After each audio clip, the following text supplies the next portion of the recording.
Now, characters. Characters are the subject of your story. Every story needs them.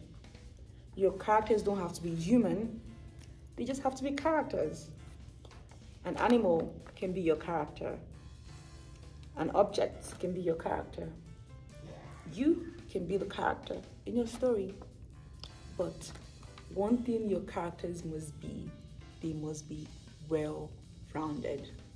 We're going to get into different kinds of characters, but in this story, in this class, we're going to focus on human characters because it's just human characters. Now, there are different kinds of human characters. In broad categories, you can say there are flat characters and there are round characters. You want your characters to be round. Let me tell you, we do not want one-dimensional people. And let me explain what a one-dimensional person is. Someone who is easily predictable, who is just like, maybe just all good. Like, for example, when you think about your grandpa, I know, when I think about my grandpa, I think about like all good things. He's very, in most cases, one-dimensional because I idolize and just like put him on this pedestal. But let me tell you, you do not want your characters to be one-dimensional. Sis, whoever you are, I've been there, done that. We should not do that. It doesn't help the story. So you want a character who has multiple layers to their personality. They are good sometimes, they are bad sometimes, they are irresponsible sometimes, they are responsible sometimes, they make great decisions, they make poor decisions, they are all this and that. Now, I want you to think about the person that annoys you the most.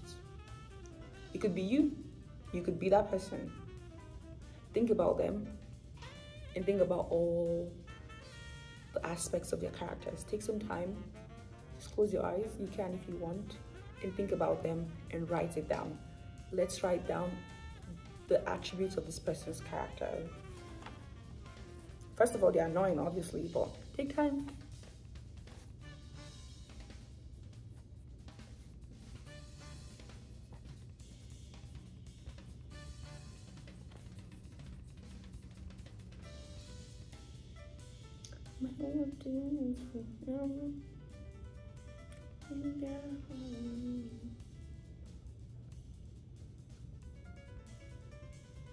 Now, let's go back to flat characters.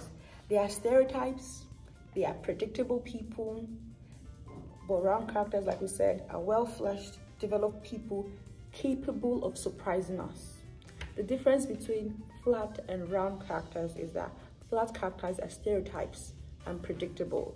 Round characters are fully developed and capable of surprising us. Let me tell you, the element of surprise is what keeps your story interesting. So you definitely want your characters to be capable of surprise. You don't want your readers to be like, oh, okay, I know what this character can do. No, let them be surprised at what the character can do over and over.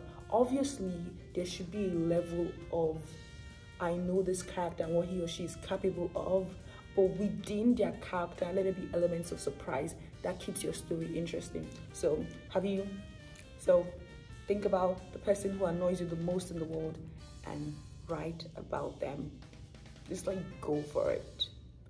Because for beginning writers, it is super important for the characters you're developing to be based in some sort of reality, because it helps you give more flesh. It helps you give more attributes to those characters. So develop your characters based on what you know, because let me tell you, for the most part, you can only write what you know. Obviously, you can learn stuff, but like you cannot write what you don't know. So what you're writing has to be something you know already. You can learn, you can observe people. What I do, oh my gosh, in the airport, in the street, from my window, I people watch. Let me tell you a secret. Watch people. Watch different kinds of people. Watch weird people. Okay, I'm not saying you should be creepy, guys. Listen, we're not doing creepy. But observe people around you. Observe people at the grocery store, at the market, when you're walking, when you're running. Like, observe small mannerisms, because these are the things that will help your character be surprising. Okay, let's look at ways of defining a character. What do they say? What does your character say?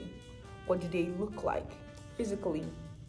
And let's just not do the stereotypical like, oh, this character has blonde hair, blue eyes, whatever that. Like, there are more ways to describe a character. One thing I personally do is I describe people based on expression. Some people I know forever have a surprised look on their face. No matter when you catch them, their like eyebrows are always like raised like this. That's a way to describe someone. Some people have some people have like expressive faces. I describe people based on expression. I very much love describing people based on expression. So some people have a happy disposition all the time. Some people have a surprised look on them. Some people are expressionless. Like, they look like they are angry at you every time of the day, and it's just like, it is what it is.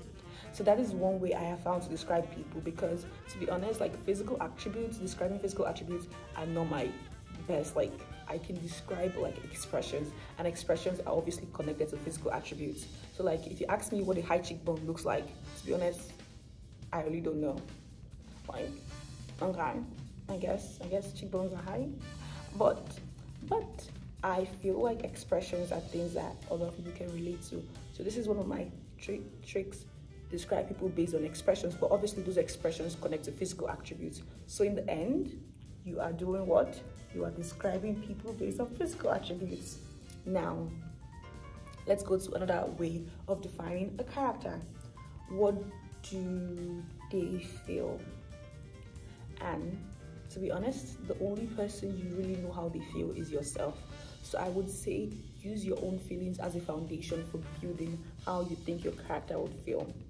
Now remember, we have an image of what this person looks like. How do they feel? How do they react to circumstances? If your character spilled water on the floor, would they walk away, or would they clean it? Or would they play in the water? Who knows? You know?